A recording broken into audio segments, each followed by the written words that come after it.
Irmãos queridos, que Deus nos abençoe. Felizes por vê-los mais uma vez na sede da nossa querida Sociedade Espírita Paz, Amor e Luz, que tem nos recebido sempre com muito carinho, objetivando fundamentalmente sempre na direção de lições que nos levem a trabalhar com o objeto fundamental do Espiritismo, que é o espírito imortal. E logo, obviamente, nestas questões, fazermos escolhas mais favoráveis. De maneira que sintam-se bem-vindos à nossa sociedade e que a proposta que será feita a partir de agora para nós traga profundas reflexões para todos nós, né?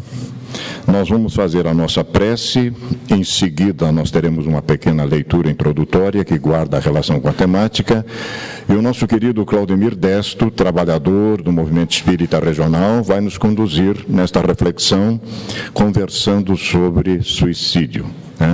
Informações preciosas para todos nós, que ao sair daqui nós vamos acrescentar sem sombra de dúvida. Vamos fazer a nossa prece, em seguida a lição introdutória. Senhor da vida,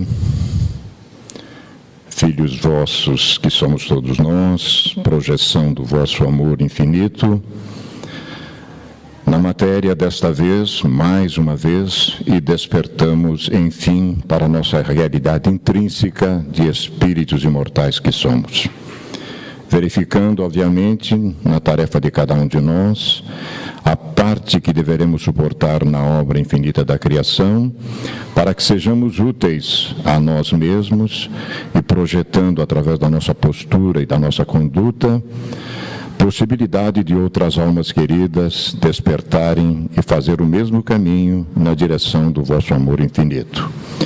Abençoa-nos a todos, inspira o nosso facilitador, para que a mensagem trazida nesta tarde guarde profundas reflexões para todos nós. Ilumina-nos uma vez mais, Senhor, e nos conduza a partir de agora. Que assim seja, Senhor. 2006 foi um ano bom. A benfeitora Joana de Ângeles, através das mãos abençoadas de Divaldo Franco, que estará conosco no dia 11 de setembro, aqui em Cascavel, traz da sua esfera de ação iluminação interior. 30 estudos, como diz ela mesma no prefácio, e nós vamos apenas trabalhar um trechinho do capítulo 14, que ela diz, que ela chama de vidas frágeis. Diz a nossa querida benfeitora: a piedade é um impositivo especial para ser esculpido na conduta humana, a fim de propiciar compreensão em torno dos fenômenos existenciais complexos e perturbadores. Diante, portanto, dessas vidas frágeis, apiada-te da ilusão em que jornadeiam, buscando, porém, em tua convicção espiritual, robustecer-te para bem enfrentares os desafios e provocações da estrada iluminativa. A Terra é uma escola de bênçãos, onde a dor ensina desenvolvimento espiritual e proporciona ascensão no rumo da plenitude. Ninguém existe que passe pela experiência física sem a contribuição dos sofrimentos lapidadores das arestas morais. Todos que transitam no mundo carregam feridas desconhecidas, algumas cicatrizadas, outras não, ensejando retificações e proporcionando corrigendas em relação aos atos equivocados. As vidas fortes são aquelas que se inspiram no amor e fruem o néctar da bondade que sabem esparzir. Muitas vezes, sob chuvas de ácido e de fel, jornadeiam irradiando o sol de alegria e favorecendo com sementeira de bondade, de forma que aqueles que venham depois encontrem o caminho, preparado e reverdecido pela esperança. Para este fortalecimento, se torna indispensável a conquista das paisagens internas, através do conhecimento espiritual e a prática das lições do Evangelho de Jesus. O mundo da forma é também o do engano, da exteriorização, nunca o da realidade. Por isso mesmo, muitos indivíduos que são considerados fortes tombam em plena batalha, quando sacudidos pelos fenômenos evolutivos que trazem a marca do sofrimento e da aflição. Não estão preparados para a viagem solitária e noturna, desde que se acostumaram aos fogos de artifício dos enganos. Defrontado pelos convites à paciência, à compaixão, à misericórdia, descobrem-se desestruturados e fogem de maneira infeliz para lugar nenhum. Acostumaram-se a mascarar-se e a iludir-se, não possuindo autoconfiança moral, desde que tudo quanto conseguiram foi a peso de ouro e de bajulação, de trocas perniciosas. Merecem, todavia, a melhor ternura e o melhor entendimento, de modo que lhes sejam facultados a oportunidade de crescer e o serviço libertador. É destas questões que serão tratadas a partir de agora profundamente pelo nosso querido Claudemir. Honrado mais uma vez, nós vamos ouvi-lo. Boa noite a todos. É sempre uma alegria poder retornar à CEPAL e rever tantos rostos amigos. Nós vamos conversar um pouquinho hoje sobre esse tema, porque geralmente o centro espírita é muito procurado por quem perde um ente querido. E a pessoa que às vezes, assim como pela morte natural, geralmente quem perde um ente querido pelo suicídio, ela chega aqui no centro querendo saber notícias. Como está o meu familiar que se suicidou? Ele está bem? Para onde que ele foi? Como é que ele está? De certa forma, representa um consolo. Eu vou aumentar minha voz, fica tranquilo, que senão, na hora que eu me empolgar aqui, a voz sobe, para ficar tranquila. O pessoal lá de trás está me ouvindo bem? Então, beleza. Mas, assim, no geral, no passado, a pessoa que se suicidava, ela sequer tinha um sepultamento no cemitério cristão. Não sei se os senhores, alguém aqui já foi na Europa ou já viu nos filmes, lá é costume, a comunidade de cada igreja é sepultada no cemitério da paróquia. Na Idade Média, se negava sepultura naquele cemitério cristão para a pessoa que se suicidasse. Então imagina a dor da família que, além de ter perdido seu ente querido, imagina que ele está queimando no fogo do inferno. Surge o Espiritismo então e diz que a morte não existe, mata-se o corpo, mas o espírito continua vivo. Então é muito natural que a pessoa venha ao centro espírita na esperança de obter respostas. Por mais difícil que seja, por mais triste que seja a informação, ela quer saber o que aconteceu, onde é que está o filho dela, o ente querido. E aí assim, nós sabemos que cada caso é um caso. E nós vamos estudar no livro O Céu e o Inferno. Ali nós temos 9 comunicações de suicidas, num capítulo destinado somente para a comunicação de suicidas. Há outras comunicações de espíritos endurecidos que também tiraram a própria vida, mas eles estão classificados numa outra categoria. Quem tiver curiosidade, quem ainda não tem o livro O Céu e o Inferno, pode procurar na livraria aqui, ele vai procurar no índice, lá tem um capítulo que traz 9 comunicações de pessoas que se suicidaram. Então, quando a pessoa geralmente vem perguntar para nós como está o meu ente querido, não dá para a gente dizer está assim ou está assado. Nós sabemos essas informações que os espíritos depõem lá nesse livro, com base nelas e toda a teoria formulada por Allan Kardec, que é muito lógica e racional, nós conseguimos imaginar o que acontece com a pessoa quando ela tira a própria vida. No entanto, cada caso é um caso. Então nós não podemos ler um relato e achar que com todo mundo é daquele jeito, porque tem as circunstâncias agravantes e as circunstâncias atenuantes, como se diz na justiça da terra, na justiça divina mais ainda. Então cada caso é um caso, e a lei de Deus, se ela é de justiça, ela também é uma lei de misericórdia. Ela sempre procura ver o que nós podemos recuperar daquela situação. Então, o suicídio ele é um caso muito sério, realmente, porque é um ato de covardia perante as leis de Deus nos momentos de provação, mas Deus é um Pai generoso, Ele está sempre pronto para nos acolher. Além do livro Céu e Inferno, um outro livro que é referência no assunto é o livro Memórias de um Suicida. Esse livro ele foi escrito por Ivone do Amaral Pereira, uma grande médium brasileira, a partir das visualizações que ela tinha mostrado por esse espírito. Um espírito que usou o pseudônimo de Camilo Cândido Botelho, mas que na verdade se trata do grande escritor português Camilo Castelo Branco. Ele suicidou-se em 1890. E aí nós fizemos alguns estudos sobre esse livro, já apresentamos em seminário.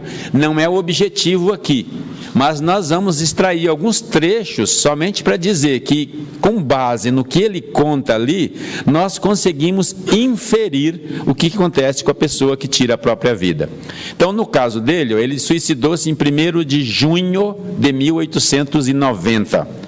Ele foi recolhido num local que ele chama de Vale dos Suicidas, um lugar espiritual que já é de socorro, em janeiro de 1891. Ele ficou ali até meados de 1903, quando ele foi recolhido e levado para um lugar chamado Hospital Maria de Nazaré. Instituição Maria de Nazaré, especializada em socorrer pessoas suicidas em tratamento. O tratamento inicial dele nessa instituição durou 3 anos.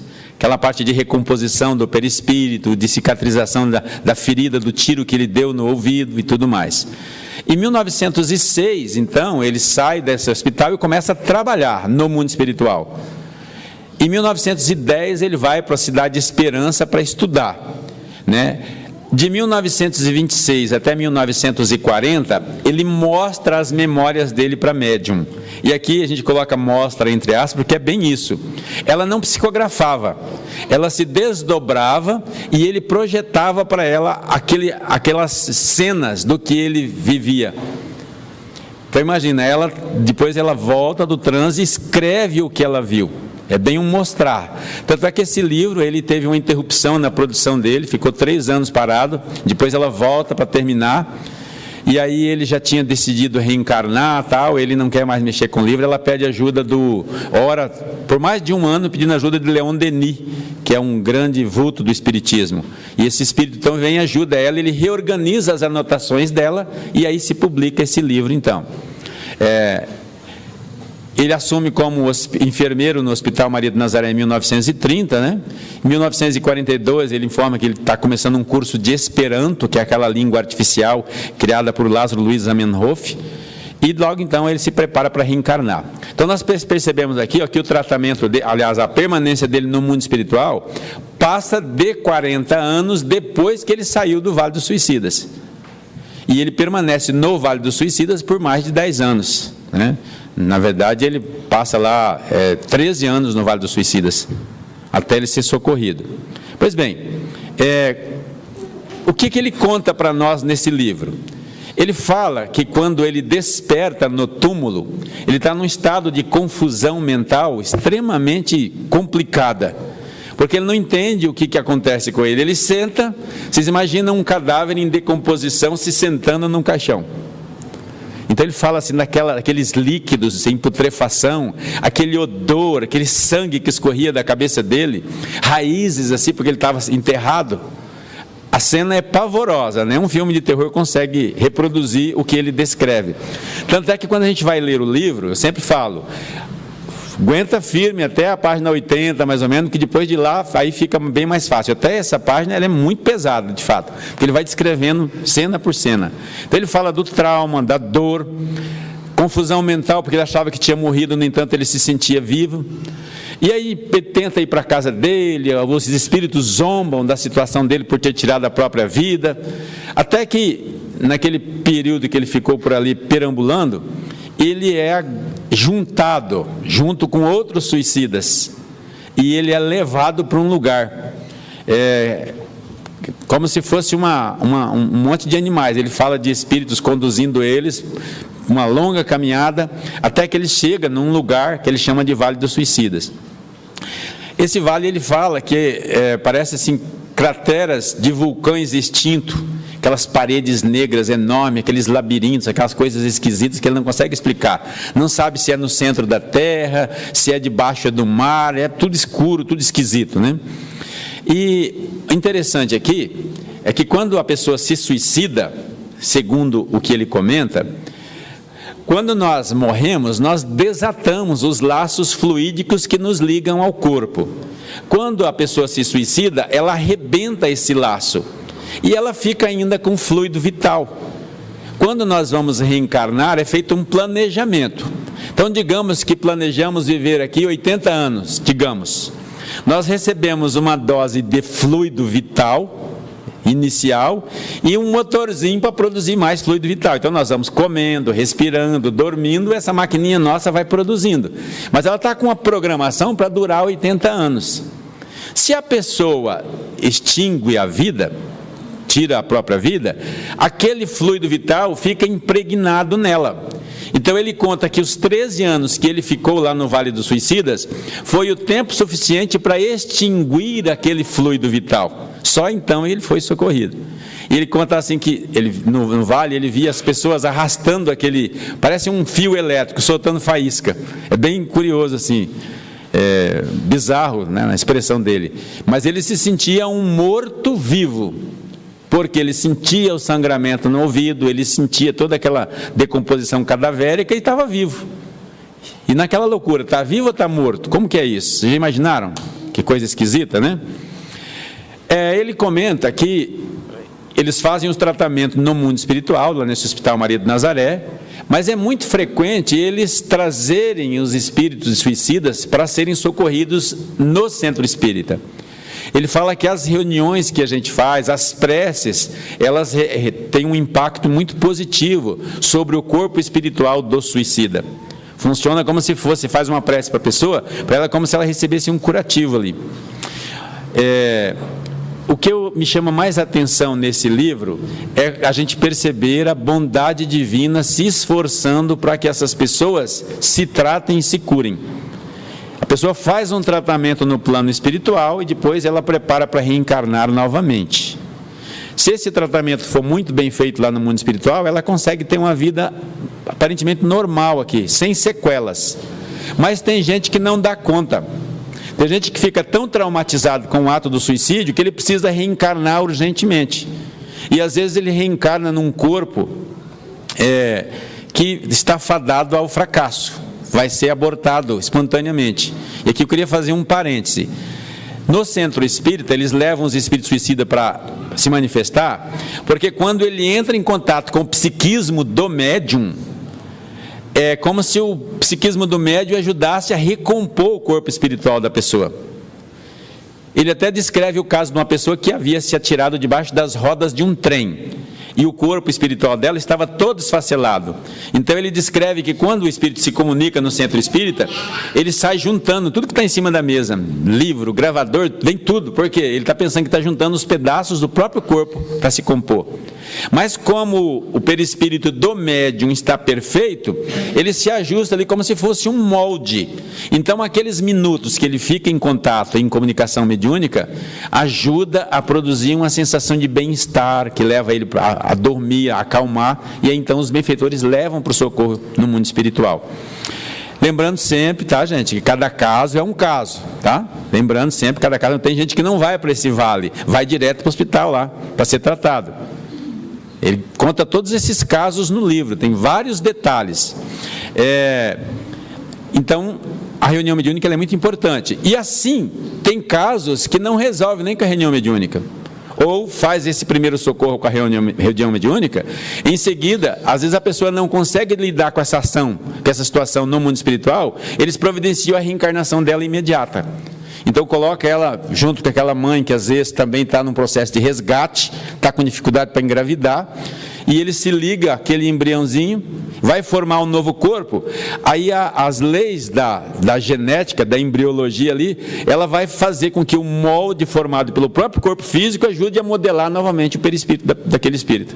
Às vezes são 2, 3 reencarnações fracassadas, quando ele está ainda recompondo o perispírito, para daí ele conseguir renascer. E aí quando renasce, às vezes vem com doenças e tudo mais, porque ele não conseguiu esse tratamento no mundo espiritual em função do trauma que ele sofreu. Entendem? E isso é um caso específico que ele está contando aqui, mas que cada caso é um caso, como nós falamos, né? É interessante assim, ó, esses dias eu fiz uma palestra aqui, intitulada assim, ó, disseram que sou médium, e agora? Quem assistiu a palestra deve estar lembrado que nós dissemos que o médium, qual que é a maior necessidade do médium mesmo? Vê se alguém lembra. É a de evangelizar-se. Nós mostramos um gráfico, colocamos em que o médium precisa estar sempre com o pensamento elevado para sintonizar com os benfeitores espirituais. É a primeira necessidade. Inclusive a pessoa pode até ser médium sem ser espírita, porque ela vai estar sendo canal dos benfeitores espirituais para socorro aos desencarnados. Como ela está sempre com o pensamento elevado, para fazer o socorro a um suicida, ela precisa descer no nível dele. E por isso eles colocam o espírito próximo da pessoa. É por isso que nas reuniões mediúnicas, geralmente o médium começa a sentir mal algumas horas antes.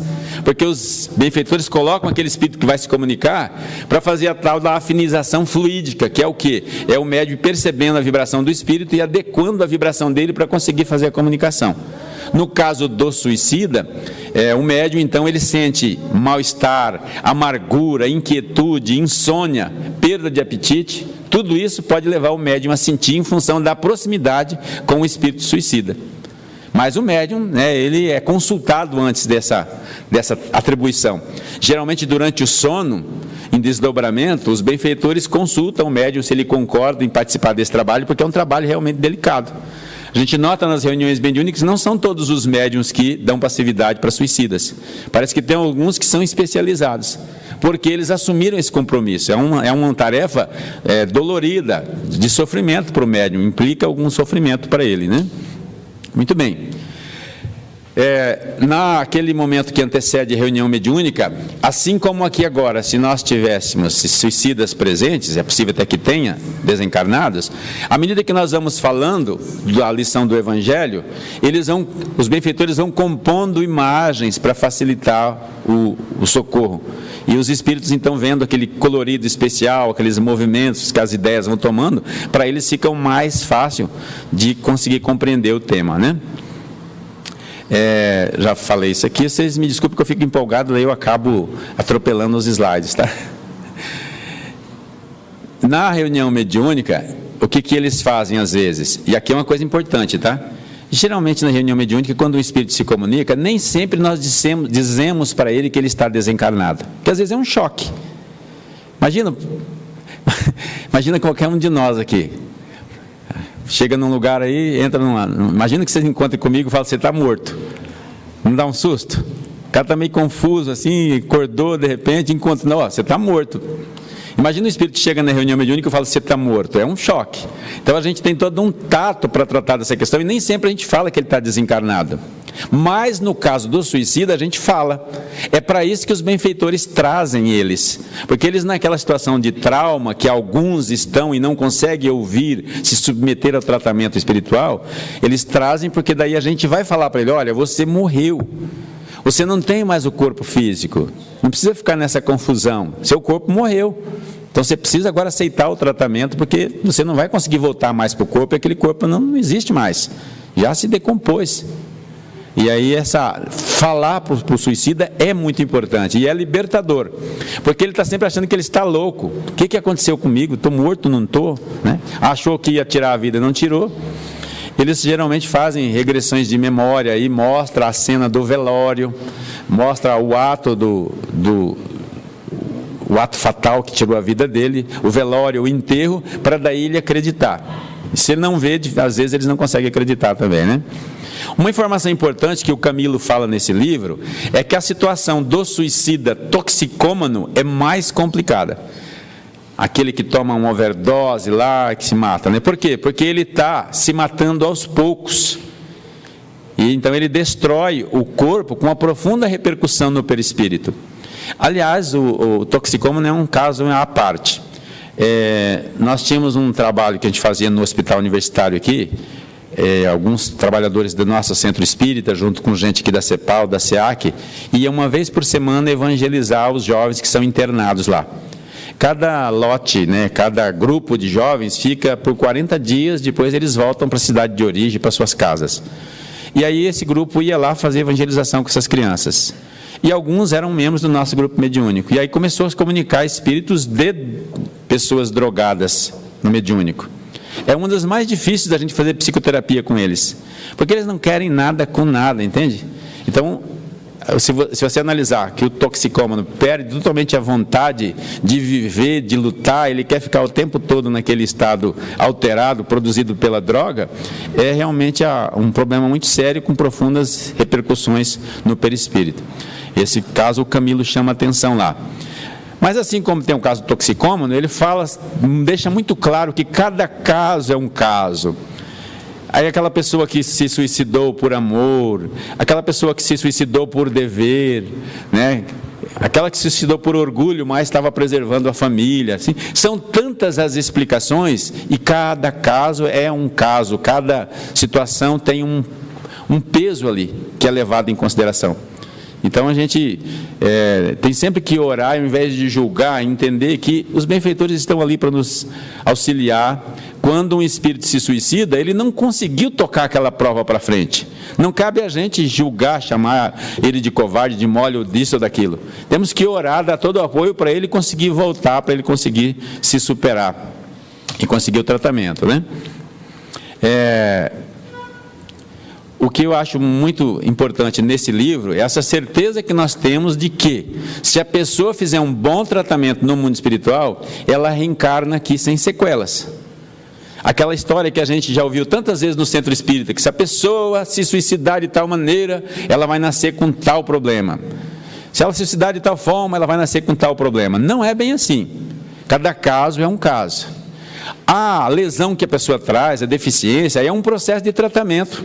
Se ela se tratou bem lá, ela volta aqui para trabalhar. Deus não é um criador sádico que se delicia de ver o sofrimento de seus filhos. Não.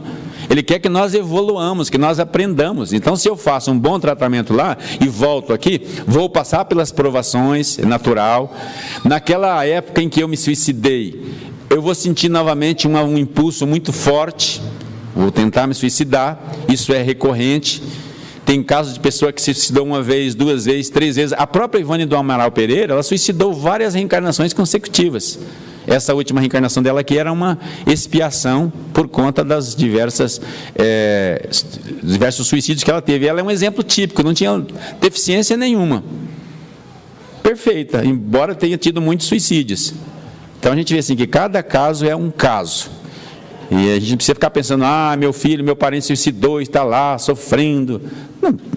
Não deve estar muito bem, porque ele está ainda em tratamento, certamente.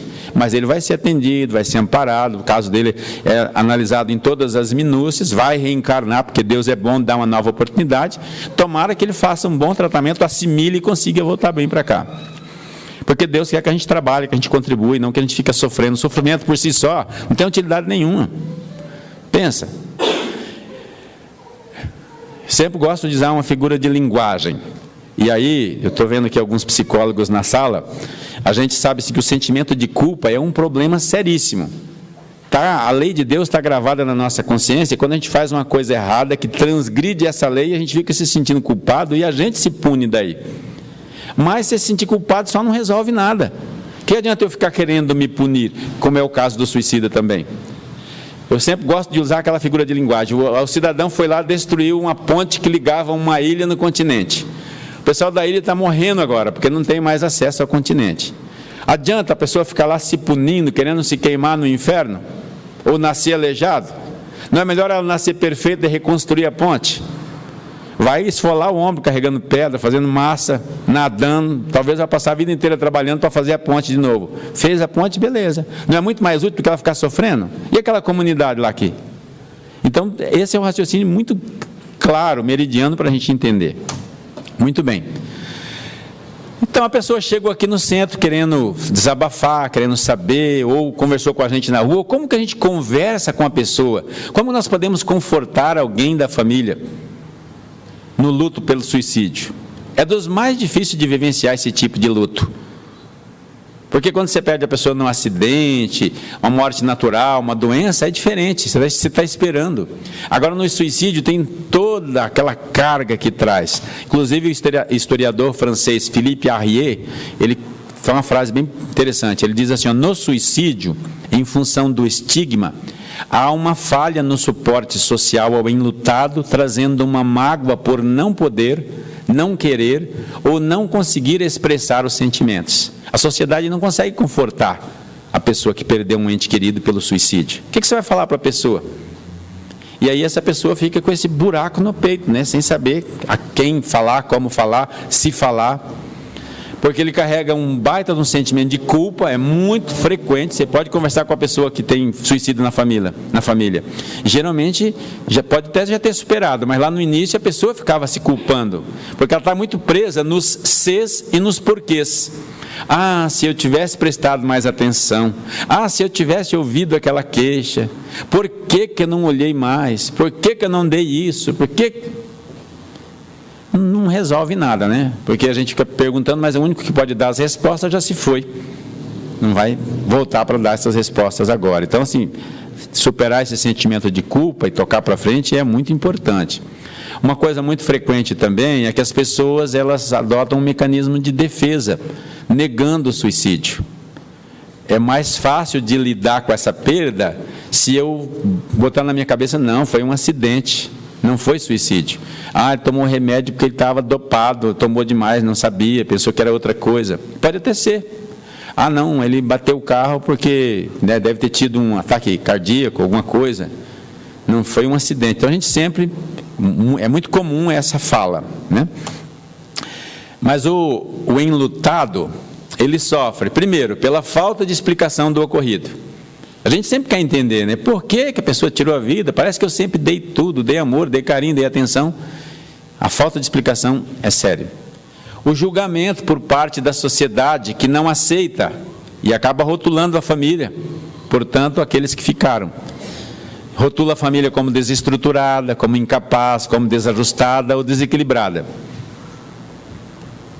Quero aqui que cada um ponha a mão na consciência quando ouvir a notícia de um suicídio, se não pensar alguma coisa da família.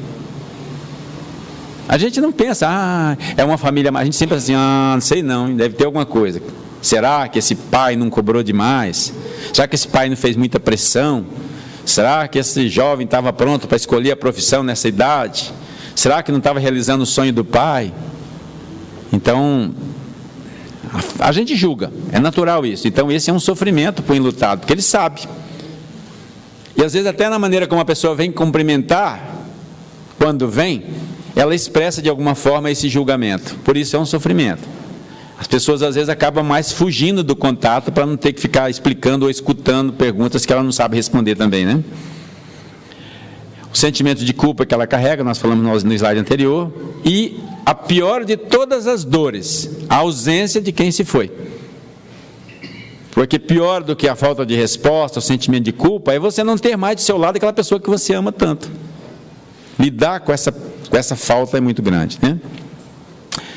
A gente, quando vai então falar com a família, a gente sempre explica que o suicida ele não perde a condição de filho de Deus. Porque Deus, ele não desampara nenhum de seus filhos. Se nós continuamos filhos de Deus, ele não desampara nenhum, certamente ele está amparando esse filho na medida do merecimento e da possibilidade que esse filho tem de receber o auxílio dele, né? E o suicida, ele aprende da forma mais dolorosa. Tem muitas maneiras de aprender, conforme foi lido na mensagem inicial. Tem muitas provas, muitas lutas que são aprendizado para o nosso espírito. O suicida aprende da forma mais dolorosa, mais respeitado a escolha dele. Ele vai aprender que a vida precisa ser respeitada. A gente vem aqui, faz palestra, lê, e nós aprendemos que a vida precisa ser respeitada, mas tem gente que precisa de sentir na pele, sofrer para poder aprender. É o caso do suicida, né? É importante a gente não ficar questionando e também explicar para a pessoa, para ela não ficar questionando esse porquê. Se eu tivesse feito isso repercute lá para o espírito desencarnado. Assim como as preces repercutem positivamente, os questionamentos repercutem dolorosamente. Tem um fato muito interessante, lá no livro Memórias de um Suicida, tem um senhor lá que era vendedor de vinhos em Portugal. E ele se rebela contra o tratamento, não quer tratamento de jeito nenhum, ele quer visitar a família. E os benfeitores falam, olha, não adianta você visitar a sua família porque você não tem estrutura. Não, eu quero, se eu não visitar minha família, eu não quero ficar aqui, eu vou embora. Aí eles analisam, então tá, mas a responsabilidade é sua. Não, eu assumo a responsabilidade.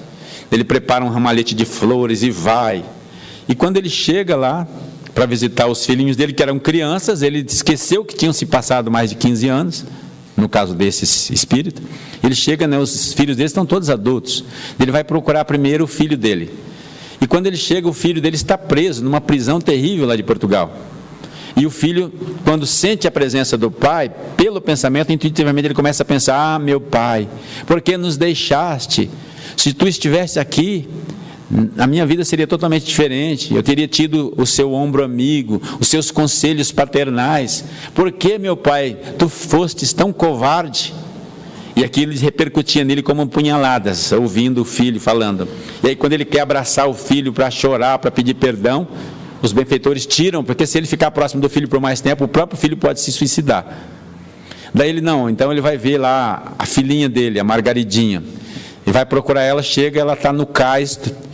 A mãe, que era a santa que ele imaginava, que ele levou as flores, era uma prostituta, uma meretriz que explorava a própria filha, vendendo o corpo da própria filha. Então, uma decepção atrás da outra. E quando ele entra lá chorando atrás da filha, quando ele descobre o que a filha faz, explorada pela mãe, a filha entra na mesma mentalização: ah, meu pai, se você estivesse aqui. Então, o pensamento que a gente faz, ele repercute no espírito. Então, nosso ente querido suicidou-se, o que nós pensamos? Meu filho, meu irmão, meu tio, sei lá o que, meu amigo, você está vivo. Seu corpo morreu, mas você continua vivo. Nós te amamos. Ore, confie em Deus. Nós sabemos que você não suportou, que a prova estava pesada demais para você, mas tenha confiança. Deus é amor, Deus é bondade. Você vai receber uma nova chance. Ore para você receber o socorro. Nós aqui continuamos te amando. Então nós vamos encorajando ele com essas preces. Isso vai fazer um bem muito grande, diferentemente dos questionamentos, que para ele vai soar lá como se fosse pode soar como uma tortura, né? As orações, ele fala que funcionam como um refrigério, como tampões ali que funciona, né? Pois bem, mas o nosso enfoque hoje não é contar como é que o suicida fica do lado de lá, porque isso sempre estamos falando aqui no centro. Nós queremos falar um pouco de prevenção. E para falar de prevenção, a gente sempre lembra do CVV, o Centro de Valorização da Vida. O Centro de Valorização da Vida é uma ONG fundada em 1962, em quase a minha idade, em São Paulo. Hoje ela dispõe de 89 postos de atendimento espalhados pelo Brasil. Trabalha com mais de 2.400 voluntários. Tem participado das discussões da formulação da Política Nacional de Prevenção ao Suicídio e, em 2015, firmou uma parceria com o Ministério da Saúde para disponibilizar atendimento gratuito pelo telefone para todos os brasileiros. E isso se concretizou agora em 1º de julho, com a linha 188. 188, então você liga e tem alguém do outro lado da linha para conversar com você. Vou falar um pouquinho aqui então. Só para a gente ver. No Centro Espírita, então, a gente sempre fala de como é que o espírito está depois de desencarnado. E hoje nós queremos falar o que nós podemos fazer para evitar o suicídio, que é o mais importante, né? Entender quem está aqui, ó. Então, são os números rápidos. No Brasil, cerca de mais de 800 mil tiram a própria vida. Aliás, no mundo, mais de 800 mil, quase 1 milhão de pessoas por ano. É a segunda maior causa de morte entre jovens de 15 a 29 anos, tá? Segundo a Organização Mundial da Saúde. No Brasil, foram 11.736 casos em 2015. É a quarta maior causa de morte de jovens entre 15 a 29 anos. Dá quase 6 pessoas por 100 mil habitantes. A média mundial é em torno de 11 a 12 pessoas por 100 mil habitantes. Então, a gente vê que a nossa média, ela é metade. Só que, ó a gravidade da coisa, está subindo, está aumentando. Devagarzinho, essa estatística tem piorado. Tá? Então, foram 11.736 suicídios em 2015. As mulheres tentam mais, com base na estatística acumulada de 2011 a 2016, 69% das pessoas que tentam são do sexo feminino e 31% são do sexo masculino. Aí vocês pensam assim: ah, mulherada, hein, vocês não estão aguentando a barra. Olha aqui. Na verdade, só 21% das mulheres se suicidam. 79% dos casos são do sexo masculino. Então as mulheres tentam mais, mas os homens se matam mais. Porque a mulher fala mais, ela chora, ela arma o barraco, ela reclama, e isso, de certa forma, é terapêutico. O homem não, o homem se fecha, ele fala pouco. E outra coisa, o homem, ele é estúpido, é bruto, ele usa usar um método decisivo. É tiro, é pular de algum lugar, é jogar o carro, é se enforcar. Enquanto que a mulher geralmente se corta o pulso, que demora um pouco mais para morrer, dá tempo de socorrer, toma lá uma caixa de benzodiazepínico, que também dá tempo de fazer uma lavagem, tomar cal e tratar. Então as mulheres usam métodos mais suaves, por isso elas se matam menos. Tá? Só para a gente pensar. Aqui as causas, nós vamos encontrar 35,8% dos suicidas eram pessoas que estavam com problema de transtorno do humor. Transtorno de humor é depressão, transtorno bipolar, de maneira geral. 22% por uso de substância química, substância psicoativa, né, droga. Então, olha só como é sério o caso de suicídios entre pessoas que usam drogas. 10% de esquizofrenia. Se nós pegarmos e somarmos esses três quadros, já dá mais de 68%, quase 70% do quadro, então. Dá para dizer que se nós focarmos a nossa atenção nesses três pedaços da pizza, a gente consegue cobrir uma ampla gama aí de pessoas, né, potenciais suicidas. E aí a gente vai estudar que existem alguns fatores de risco que favorecem a prática do suicídio, mas também há muitos fatores de proteção que nós podemos mobilizar. Então eu queria passar aqui alguns sinais de alertas. Por exemplo, você conhece a pessoa e de repente percebe que ela começa a dar, começa a aparecer ou agravar problemas de conduta, rebeldia, malcriação, né? Manifestações verbais durante pelo menos 2 semanas. Devem ser levadas em consideração. Então aquela pessoa calma, tranquila, de repente ela começa a ficar agressiva, começa a ficar respondona, fora do comum. Chama atenção. O que está acontecendo com essa pessoa? Não deve ser interpretado como ameaças nem como chantagem emocional, mas como avisos de alerta para um risco real. A gente é comum falar assim, a pessoa que tenta o suicídio, ou que começa com essas conversas, está só querendo chamar atenção. Ele não está chamando atenção para a gente olhar para ele, está chamando atenção para a dor, para a gente perceber que tem alguma coisa errada com ele que está causando sofrimento, né? E é importante a gente saber que quando nós conversamos com alguém abertamente sobre seus pensamentos suicidas, isso vai ter um efeito terapêutico, não vai influenciar ele. Tem gente que fala assim, não fala do suicídio, que senão ele vai se suicidar. Não, vamos falar de suicídio, tem que falar, quanto mais falarmos, menos possibilidade da pessoa fazer. Importante a gente saber. Você começa a ver a pessoa com um comportamento diferente, pergunta para ela, você está pensando em se matar? Pergunta. Não tenha medo, pode perguntar direto, você está pensando em se matar? Você está pensando em cometer suicídio? Às vezes a pessoa fala, estou. Vamos conversar então sobre o assunto. Aí você conversa, às vezes ela não está conseguindo ver outra saída, só aquela. A gente conversando sobre o assunto, consegue fazê-la pensar em outras alternativas talvez, ou esperar um pouco mais, né? Quando a pessoa está pensando em se matar, é normal ela falar mais do que o normal sobre morte e suicídio. Começa a falar muito em morrer, em descansar, em dar sossego, fica atento.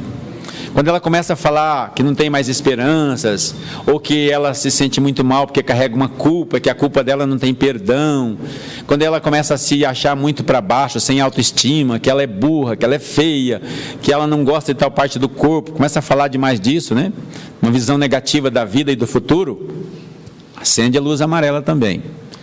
Quando a pessoa é mais idosa, tem um sinal muito sério, é a pessoa fazer testamento.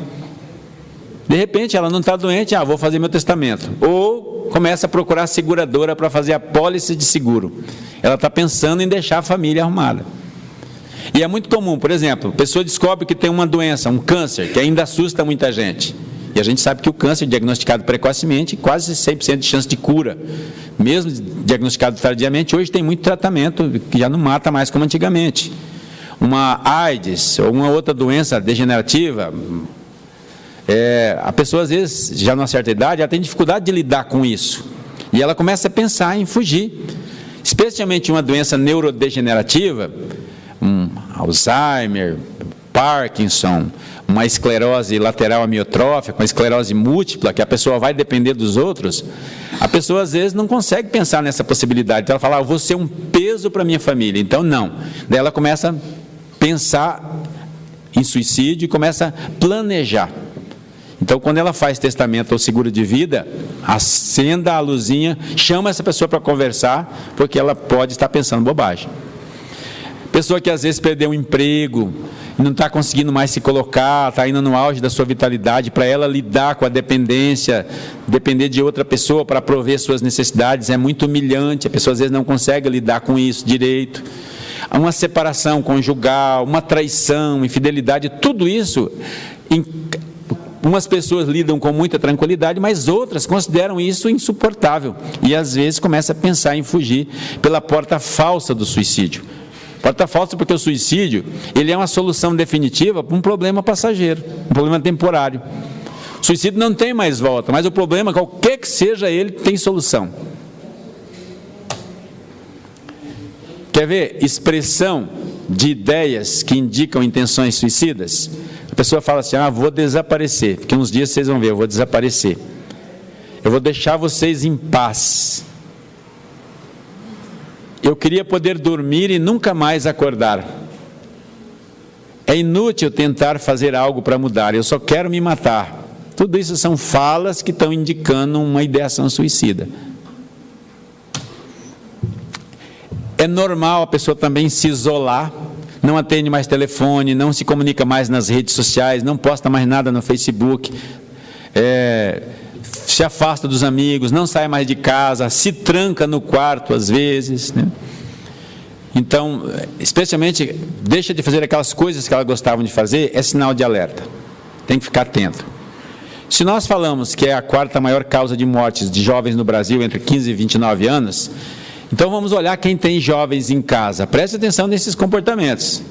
O seu jovem está mudando de atitude, cola nele, vai conversar com esse menino, com essa moça, ver o que está acontecendo, que conflito ele está vivenciando, que dificuldade ele está passando ali, porque os alertas estão aí mostrando, né? Tem também outros fatores que levam a pessoa a se suicidar, como por exemplo a exposição por muito tempo a agrotóxico, a perda de emprego, eu já disse, crises políticas e econômicas, às vezes dá uma mudança no cenário político e econômico, quebra a empresa, a pessoa não vê perspectivas, está toda endividada. Quantos suicídios aconteceu no plano Collor, lembram? Bloquearam o dinheiro lá, nossa, coisa de louco. Então essas situações todas mexem com a pessoa, e às vezes ela não tem estrutura para suportar. Discriminação por orientação sexual e identidade de gênero é uma grande causa de suicídio. Há muitos suicidas que são pessoas com conflitos de identidade de gênero. Homossexuais que não se aceitam, não são aceitos pela família, não conseguem lidar com essa situação. Então a gente tem que estar bem atento, né? Agressões psicológicas ou físicas. Agressão psicológica, como é que é? É aquele tal de assédio moral que acontece nas empresas, no ambiente escolar, o tal do bullying que a gente faz às vezes sem perceber. Às vezes você está num ambiente de escola e tem um colega que não consegue tirar a nota boa, não faz um trabalho bem feito e a gente fica ali às vezes tirando um sarrinho, fazendo um comentáriozinho. Isso tudo vai colocando a pessoa com a autoestima para baixo e às vezes ela não suporta, porque vai reforçando nela aquela ideia de que ela é incompetente, que ela não dá conta de viver nesse mundo. Então a gente tem que tomar muito cuidado, porque às vezes, sem perceber, nós estamos assediando psicologicamente. Quando a gente tem aquela mania de tirar sarro no nosso parente, que todo mundo tira sarro nele, brinca, né, ironiza, a gente às vezes vai lá fazer a ironia também, fazer piadinha, estamos fazendo agressão psicológica. Sofrimento no trabalho, diminuição ou ausência de autocuidado, tudo isso são fatores que vulnerabilizam a pessoa, né? Então, nós falamos do CVV, então, que é esse Centro de Valorização da Vida, realiza apoio emocional e prevenção do suicídio, atendendo voluntário e gratuitamente todas as pessoas que querem e precisam conversar. Sigilo absoluto, ninguém precisa se identificar. Quando a gente liga, hoje funciona assim, a pessoa, então, ela liga 188, quem quiser pode testar, tá? A pessoa liga 188, ele cai numa central do CVV. Aí ele fala assim, você ligou para o CVV.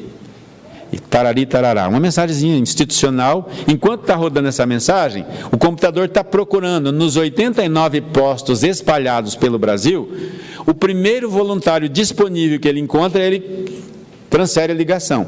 Para quem está ligando, ele nem percebe que houve toda essa caminhada. Aí, quando termina aquela mensagem, alguém atende. Se não tiver nenhum voluntário disponível, ele vai soltar uma mensagem e dizer assim: olha, você é o 15º da lista e será atendido em aproximadamente 2 minutos, por exemplo. Mas se encontrar disponível, ele já completa. E a pessoa já saúda a gente e começa a conversa. No caso, aqui em Cascavel, nós estamos estruturando um posto de atendimento do CVV. Nós fundamos uma entidade chamada Navivel, é a abreviatura de Núcleo de Apoio à Vida de Cascavel, que é a entidade responsável por estruturar esse posto, manter ele funcionando, treinar voluntários, enfim, administrar. E aí, então, nós já estruturamos a instituição. Nós estamos agora selecionando voluntários. Selecionando a maneira de dizer, na verdade, nós estamos recrutando pessoas que queiram trabalhar como voluntário. A pessoa fala assim: mas eu posso trabalhar? Não sei escutar ninguém. Pode, ela vai fazer um treinamento. Se ela quiser ser voluntário, ela pode, por exemplo, aqui na livraria nós temos uma lista, ela deixa lá o nome completo, o telefone e o e-mail, e o curso começa domingo, agora dia 29. Vai ser ali na Unipar. É um curso de 45 horas. São 5 domingos seguidos. Terminado essa formação, a pessoa estará apta a trabalhar. Ela vai avaliar se ela consegue ou não. Porque vai ter um teórico e o prático. Situações lá que vão ser simuladas, como é que a gente atende. Lógico que nem todos conseguem ali fazer o treinamento prático, porque não dá tempo. Mas ela vê na prática como é que o colega atendeu, como é que é o correto, e ela vai aprender. A gente aprende, então, a técnica de escutar com a abordagem centrada na pessoa, não no problema, não na solução do problema, mas ouvindo a pessoa. E é uma tarefa difícil, gente. Geralmente, vocês já repararam que quando alguém vem conversar com a gente, nós mais falamos do que escutamos? A pessoa chega e fala assim: eu estou com um problema assim, assim, assim. Você ouve um pouquinho, daí, pois é, eu também tinha um problema desse, eu resolvi assim, assim, assim, assado. A gente já quer citar-se como exemplo para a pessoa. Então, nós vamos fazer o treinamento para aprender a escutar. Basicamente isso, para aprender a escutar, porque a gente não sabe escutar. Terminado o treinamento, aqueles que se considerarem aptos, não, eu quero trabalhar. Aí a gente então vai ver quais horários a pessoa pode dar da sua semana, que dia, que horário. Geralmente a pessoa dá um turno de 4 horas e meia por semana, como voluntário do CVV. Daí ela vai deixar a escala, o horário dela, nós vamos fazer uma escala para ela ir lá no posto de serviço daí trabalhar. Nós estamos negociando com o secretário municipal de saúde, ele já assumiu o compromisso de estruturar o posto para nós, vai dar o local, equipamentos, computadores, tudo mais. Só está precisando passar ainda pelo Conselho Municipal de Saúde, mas já está encaminhado, tanto que nós estabelecemos a data meta de inauguração no dia 1º de setembro. Abrindo aí o Setembro Amarelo, nós vamos inaugurar o posto do CVV. O treinamento vai ser na Unipar ali, na Rua Rui Barbosa, 611. Começa às 8h30 da manhã, a gente vai dar 1 hora de almoço para as pessoas, cada um vai, se não der para ir para casa, vai ali no shopping, vai lá no Mufato, que não estão me pagando nenhum para fazer propaganda deles aqui, né? Que é pertinho, almoça e volta, e a gente vai até 18h30, ok? Então, quem quiser se inscrever, a lista está ali na livraria, nós aguardamos, né? Eu sei que aqui tem gente que sempre sonhou de trabalhar no CVV, já ouviu falar do CVV em Curitiba, em São Paulo, e estava querendo que o CVV chegasse em Cascavel. Chegou o CVV em Cascavel, minha gente. Nós teremos o posto número 100, centésimo. Então, serão 100 postos a partir de setembro atendendo ligações. Lógico que daí nós vamos atender gente de Cascavel, mas também gente do Brasil inteiro, porque nós passamos a compor essa grande rede de solidariedade. Vocês fazem um grande favor divulgando esse número aqui, ó, 188. A pessoa está com dificuldade, está com um problema emocional, você não sabe atender, fala: gente, vem aqui, vamos ligar aqui no 188. Liga na hora, pega o telefone da pessoa, liga para ela, põe ela lá para ela falar, se ela quiser, lógico, né? Mas diga para ela que existe, que essa pessoa não conhece ela pode falar o que ela quiser, ela não vai ser julgada, ela vai ser ouvida como ser humano que ela é, merecedora de toda atenção, de todo respeito, de todo carinho. Ok? Passemos esse número para frente, colocamos lá no nosso WhatsApp, vamos multiplicar, porque quanto mais gente a ser informado disso, mais vida nós salvamos. A gente pode salvar a vida divulgando 188, fazendo um treinamento de voluntário, trabalhando como voluntário, escutando quem precisa. Agradeço a atenção dos senhores e das senhoras, pela paciência, e vamos em frente. Como fomos direto ao ponto, não vamos nos delongar mais, mas sim a nossa imensa gratidão ao esforço, ao somatório de todo esse empreendimento fantástico que o nosso Claudemir nos trouxe nesta tarde e noite. Muito obrigado pelas elucidações e nós, obviamente, vamos nos juntar todos nesta ideia maravilhosa. A misericórdia divina jorrará sobre nosso centro de forças, energia salutar, fluidos benéficos. Não nos esqueçamos que em pensamento nós poderemos compartilhar com aquelas almas queridas que não puderam chegar, né? Muitos, às vezes, acamados, em viagem, adoentados, né? Então, a gente, no momento que receber a dádiva, a gente pode compartilhar. Vamos fazer isso.